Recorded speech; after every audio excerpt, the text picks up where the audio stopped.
Baik, Assalamualaikum warahmatullahi wabarakatuh. Salam sejahtera. Bismillahirrahmanirrahim. Baik, tadi kita tidak berhasil untuk menampilkan aplikasi ASIM ya saat perkuliahan tadi, sehingga sekarang saya coba untuk merekam penjelasan atau tutorialnya.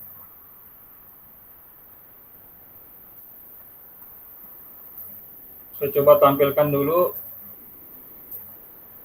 Nah, ketika kita membuka ASIM, ini adalah tampilan pertamanya ya. Jadi ini di bagian atas ini ada ya beberapa menu ya. Ini menu bar namanya ya.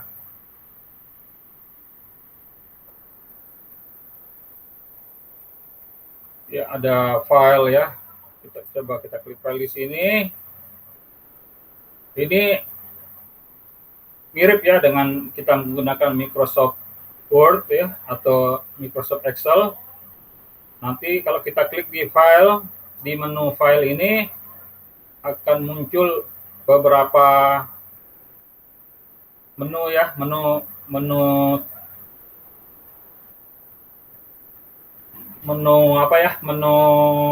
turunannya ya, istilahnya gitu. Ada user directory, ini untuk menampilkan, ya kita klik saja ya. Di sini tampilannya seperti ini. Untuk memperlihatkan kita ini ASIM ini ada di mana, folder-folder ya, folder-folder yang ada di menampilkan posisi atau letak folder-folder yang ada di dalam komputer, terkhusus ASIM ya, ASIM itu di mana gitu, supaya kita nanti kalau mau menampilkan atau mau memanggil file yang kita kehendaki itu bisa melalui ini ya. Kemudian di sini ada new project ya, ini adalah tampilan beberapa file ya, file yang tersimpan di dalam folder ya, yang sudah pernah kita kerjakan ya. Dalam hal ini, dalam pertemuan hari ini kita kan mau membahas studi kasus, jadi saya klik 2 kali atau klik sekali di sini, kemudian klik OK. Klik OK lagi, akan tampil masih bentuk tampilan kosong ya, karena memang belum ada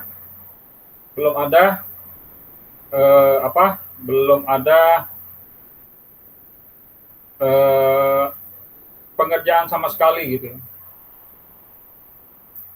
Ini pada model kita load project aja, load project di studi kasus ini, kemudian kita klik OK. Sama saja bisa juga ya. Kita dengan load project berarti yang project-project yang sudah pernah dikerjakan, klik OK.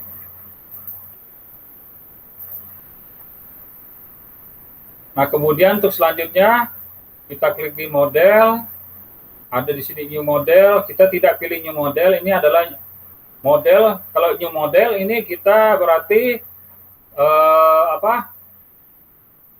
kita mau membuat model sendiri. Sementara untuk S1, untuk mata kuliah Kapita Selecta ini, karena pengenalan hanya baru sebatas pengenalan ASIM, kita menggunakan yang load ASIM model yang udah pernah digunakan dan pernah diverifikasikan. Jadi kita klik load ASIM model.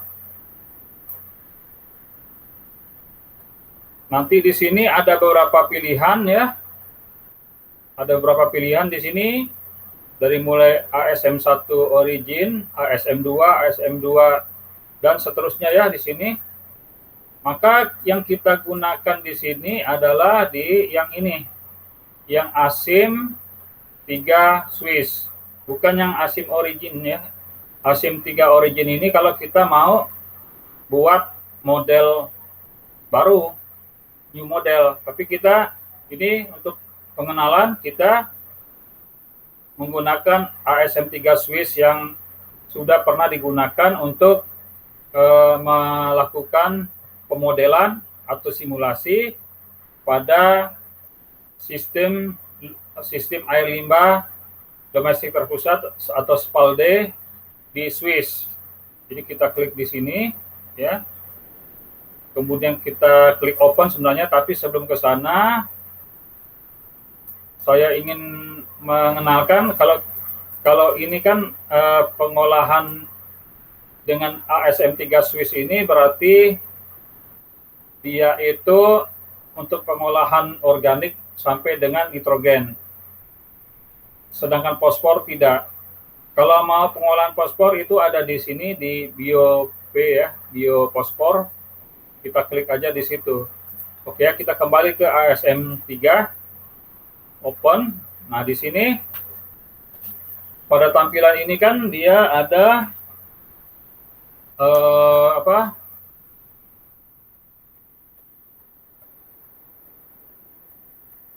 ada ini tampilan pertama ya, info ya. Jadi lihat di tombol yang hidup itu info, di sini menginfokan kepada kita program versi program yang digunakan adalah ASIM versi 3,24. Model name-nya adalah Activated Sludge model nomor 3. Ya, kita menggunakan ASM nomor 3, Activated Sludge model nomor 3.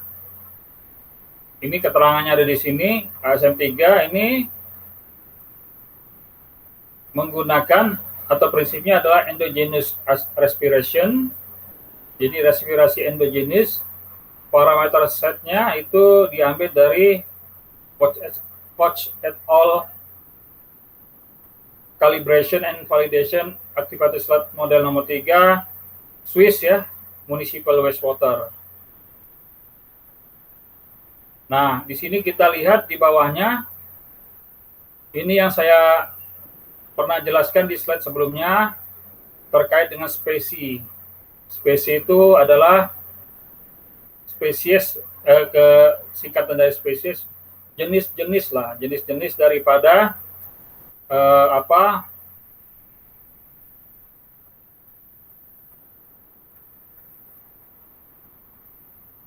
parameter yang terlibat di dalam atau yang akan diolah itu, atau yang akan diolah dan yang terlibat di dalam sistem Activated Sludge ini ada yang terlarut, dissolved, dan juga ada yang partikulat. Jadi ada spesies yang partikulat dan ada yang terlarut. Kalau yang terlarut ini ada 7 ya di sini, yang partikulat ada 6. Ini kemudian jumlah dari transformasi prosesnya itu ada 12. Ya. Berarti yang oksigen itu enggak masuk, tidak ditransformasi. Yang transformasi yang terlarut ya itu selain oksigen itu sendiri berarti kan ada 6. Kemudian yang partikulat juga ada 6, berarti 12 semuanya. Nah, kemudian di sini kita harus sesuaikan temperature ya di sini. Nah, di sini kan ada tombol atau ada menu ya, ada menu rate constant ya, konstanta laju reaksi ya. Ini sangat dipengaruhi oleh suhu. Nah, ini mungkin kita tidak perlu mengganggu atau mengotak-atik yang di bagian ini. Kita hanya menyesuaikan saja suhunya, nanti dia otomatis rate constantnya akan berubah dengan sendirinya. Nah, base temperature di sini 20 derajat Celcius itu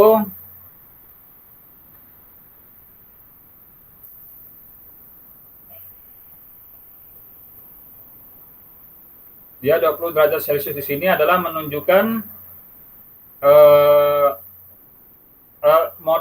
template model yang kita gunakan dari kasus di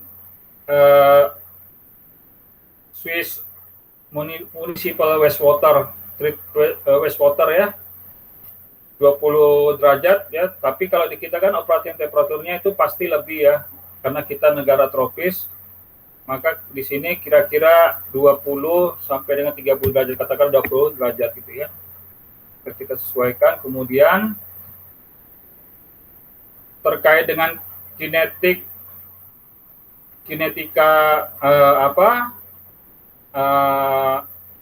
spesies yang terlarut dan kinetika spesies yang partikulat, ini tidak usah kita ganggu.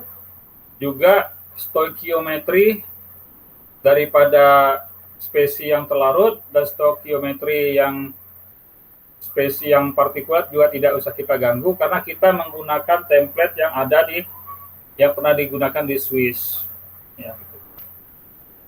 Sementara initial condition juga kita tidak akan kita kotak-katik ya. Tidak apa-apa, kita tampilkan aja ya, saya tampilkannya apa sih isinya ya. Ini kinetik untuk spesies partikulat ya, spesies ini dulu, spesies dissolve-nya tuh ada apa aja di situ ya. Ada proses hidrolisis, proses aerobik ya. Ini yang disediakan di sini untuk activated sludge ini. Ada hidrolisis, ada aerobic storage, ada anoxic storage di sini. Kemudian ada pertumbuhan bakterinya, aerobic growth-nya, ada anoxic growth-nya. Kemudian ada terkait dengan aerasi endogenous respirasinya. Kemudian ada anoxic endogenous respirasinya. Juga ada aerobic respiration PSA-nya, ada juga anoxic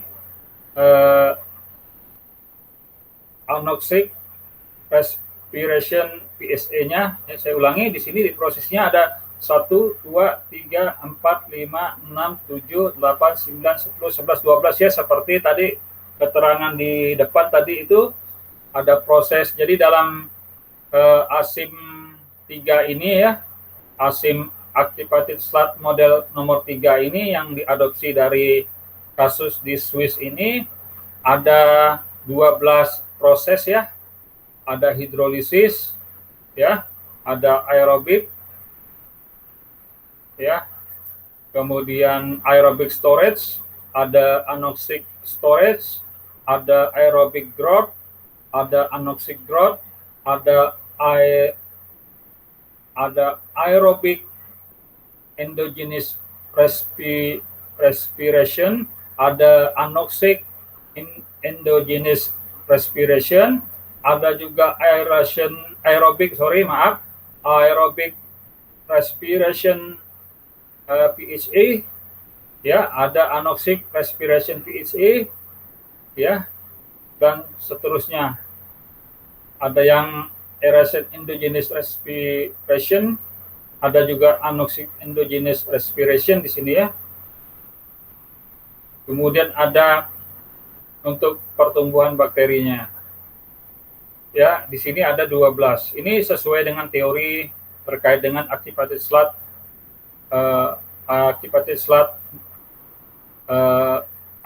proses gitu ya. Nah, di sini spesiesnya tadi disebutkan untuk yang terlarut ya, kita sedang membuka yang terlarut ya, itu ada 7, 1, 2, 3, 4, 5, 6, 7 ya. Jadi ini spesies terlarutnya ada 1, 2, 3, 4, 5, 6, 7, 8.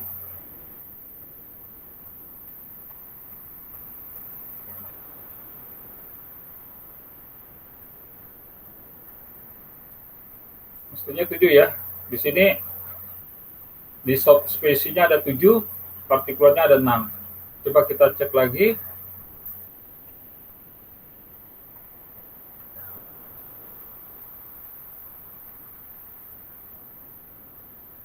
Oke, baik.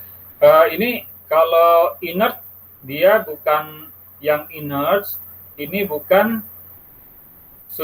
tersuspensi ya, dia padatan yang mengendap atau maaf, kalau inert bukan masuk dalam spesi terlarut ya, inert ya, maka dihitung dari sini 1 ya, kemudian 2, 3, 4, 5, 1, 2, 3, 4, 5,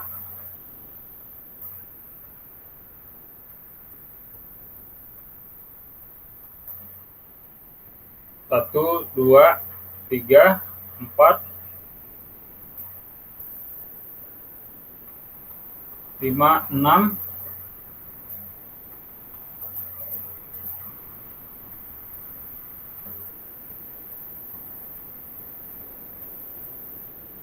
sebentar ya, 1, 2, 3, 4, 5,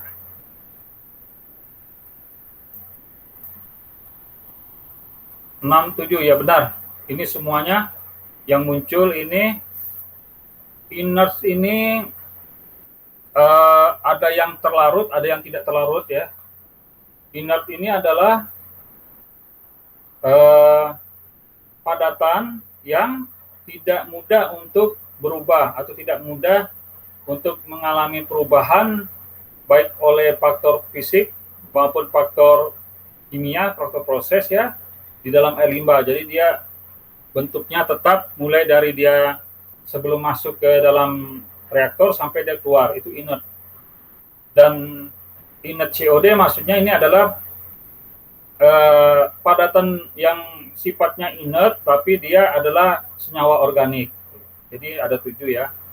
Sini ini adalah di bawahnya adalah proses yang terlibat dari masing-masing spesinya. Misalnya contoh di sini ya, aerobic storage di sini. Ya, aerobic storage ini persamaan kinetiknya mengacu ke persamaan monod ya. Oksigen ya. Oksigen itu untuk proses hidrolisisnya tidak ada keterangan, tidak terlibat ya. Oh maaf, ini hidrolisisnya perlu diidentifikasi dia di reaksinya, apakah dia sebagai apa, sebagai oksigen ini dalam proses hidrolisisnya apakah secara teori itu zero order, first order, atau dia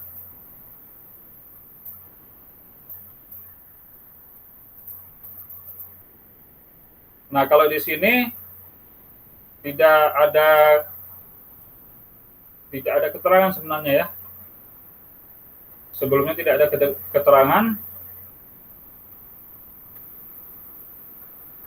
oksigen ini terkait dengan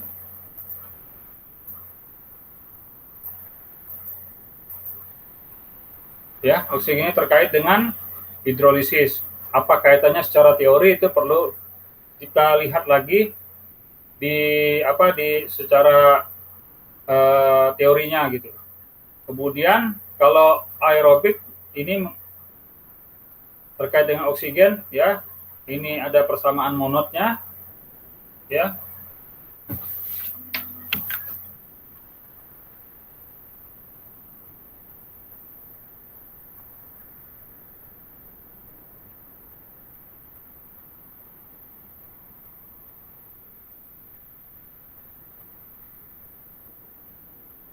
Ya, halo Bu.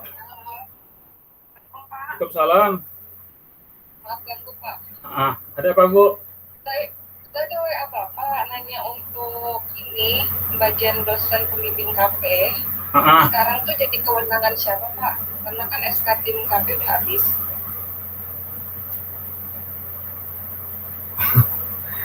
Halo. Nanti saya lagi mikir loh. Ini saya lagi ngajar nih. Oh maaf Pak. Lagi ngajar. Saya ntar habis ini saya ke kampus nih. Boleh. Saya di kampus Pak. Oke deh ya. Makasih ya Pak ya. Ya. Maaf ganggu Pak. Enggak apa-apa. Assalamualaikum. Waalaikumsalam. Baik, ya, kita lanjutkan. Di sini anoksik juga oksigen di proses anoksik dia sebagai penghambat inhibition. Jadi kalau di anoksik itu tidak boleh ada oksigen gitu ya. Kemudian dan selanjutnya ini bisa dibaca lah gitu kan. Sama juga dengan di sini. Keterkaitan antara proses kemudian spesiesnya yang terlarut dengan persamaan kinetikanya. Kemudian kalau kita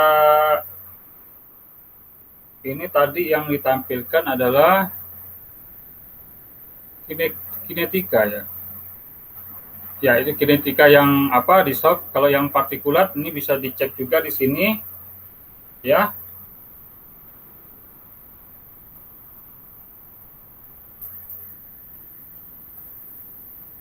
Untuk partikulatnya yang muncul hanya di substrat COD ini aja ya. Dan yang di heterotrop COD dan storage COD-nya.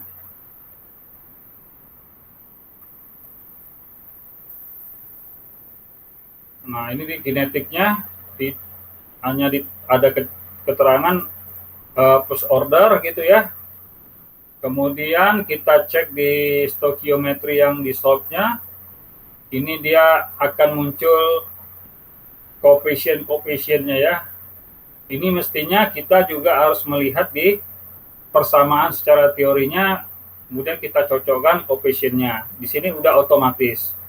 Jadi kita tinggal gunakan saja. Kemudian stokiometri partikulatnya ya. Ini seperti ini ya.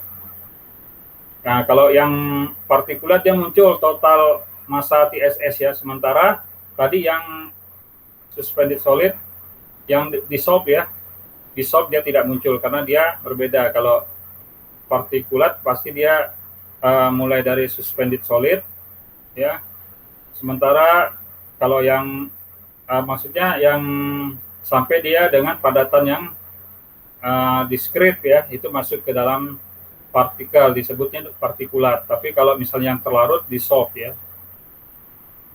Kemudian influence di sini ini yang mau kita masukkan ya, ininya sekarang di input of influence-nya ya.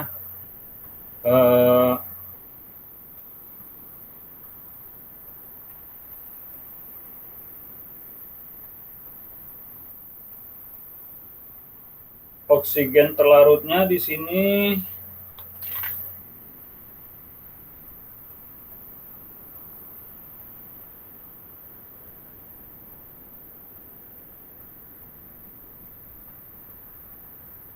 kita close dulu ya, kita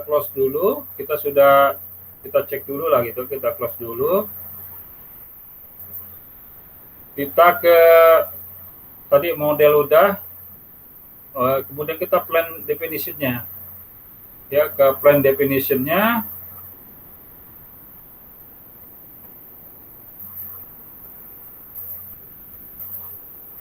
sini kan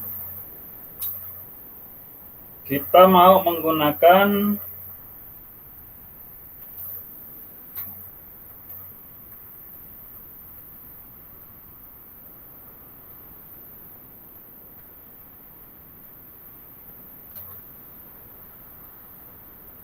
kita di definition dulu awal-awalnya kan, definition. Nah, ini akan muncul di sini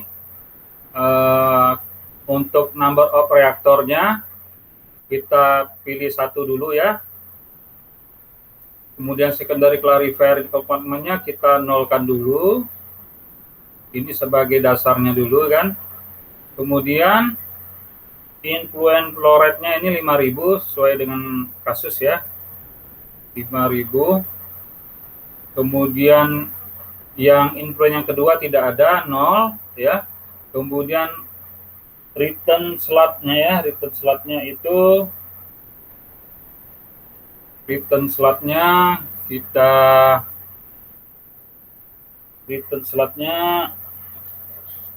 sebentar saya baca dulu return slotnya di kasus yang satu ini ya, kasus pertama return slotnya adalah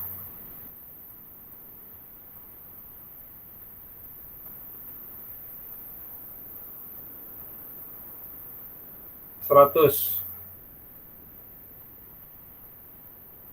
Return slotnya ini dia 100 ya. Kemudian tidak ada internal recirculation ya, tidak ada. Kemudian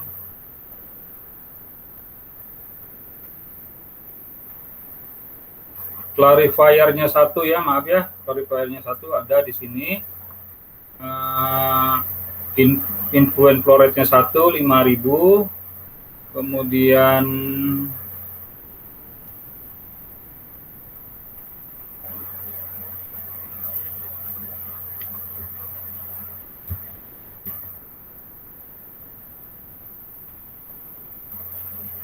influent flow rate yang kedua tidak ada, return slotnya 100 ya, return slotnya 100, internalnya tidak ada, internal recirculation flow rate yang kedua tidak ada, SRT-nya 10. Kemudian konsentrasi oksigennya di sini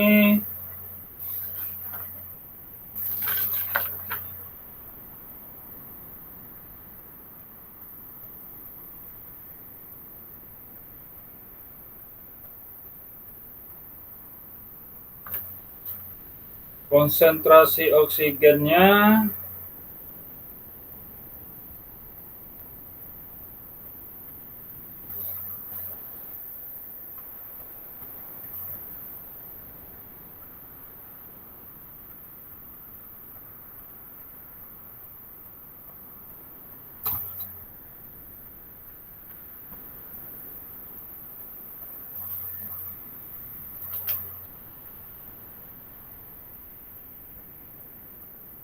sepuluh juga, kita biarkan saja 10 ya. Ya. 10. Kemudian kita bergeser setelah definition ke reaktor N, secondary clarifier-nya kita reaktor pertama itu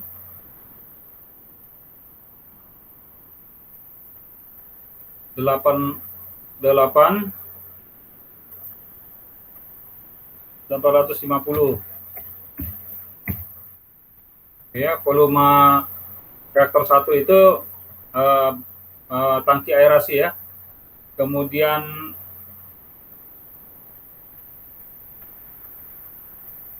oksigen set point-nya itu 10 ya tadi ya, atau 2 ya. Berarti yang tadi yang definition kita sesuaikan 2 gitu ya.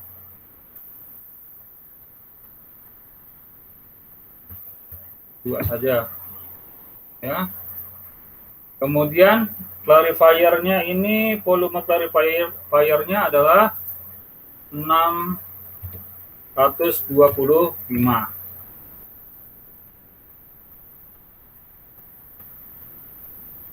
Return slot-nya tadi udah 100, SRT-nya 10 hari ya. Ini KLA value-nya 0. Kemudian initial condition-nya.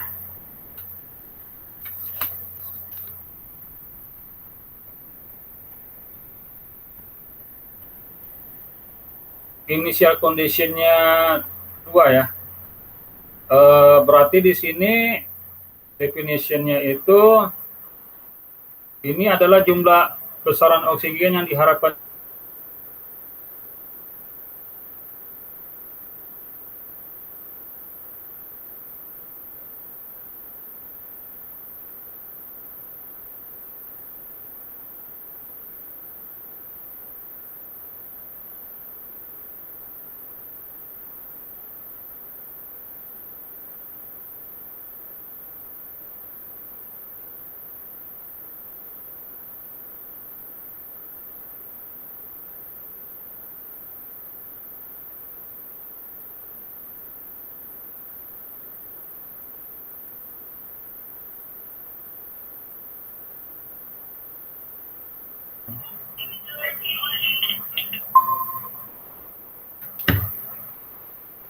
Oke ya, tadi init COD-nya sudah kita init COD-nya 30.000 ya, sudah sesuai tadi yang udah kita input dan kita cek and recheck ya. Kemudian ini sudah sesuai untuk reaktornya, keseluruhan ini bak clarifiernya.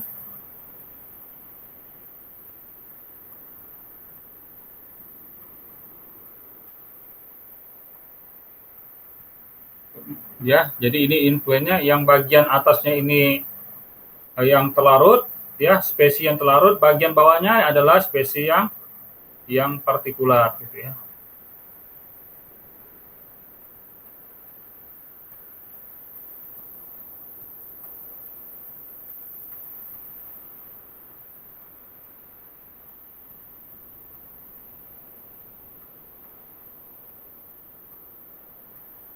Ini adalah initial condition, itu initial condition sebelum air limbah itu dimasukkan, tapi di situ di IPAL itu sudah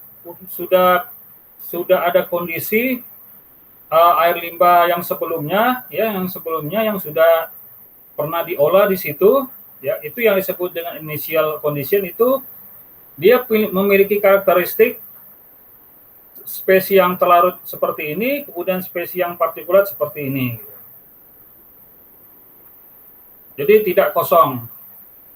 Nah, kemudian kita beralih ke influent concentration. Nah, influent concentration tadi inilah yang mengikuti karakteristik air limbah yang masuk di sini ya. Oksigennya itu ada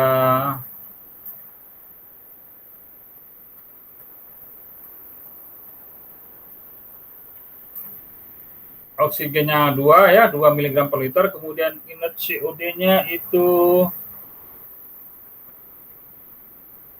15.400, substratnya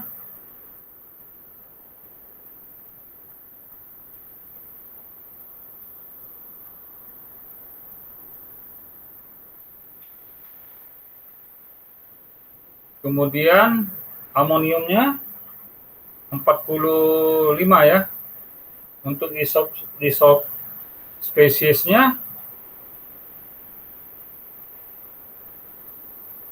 oksigennya ini coba kita lihat tadi apakah 2 ataukah di sini di reaktor ya, 2 ya, influennya juga 2, inert COD-nya ini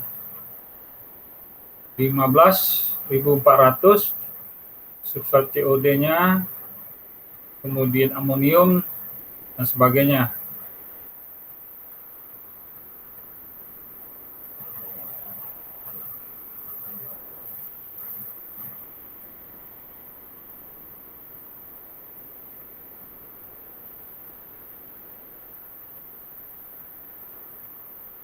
Amoniumnya itu 45 ya, amoniumnya 45.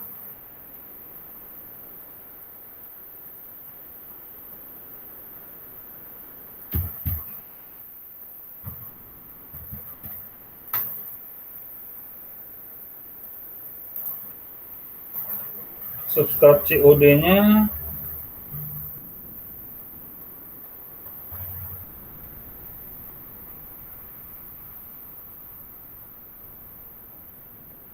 nitrat, tidak ada nitrat.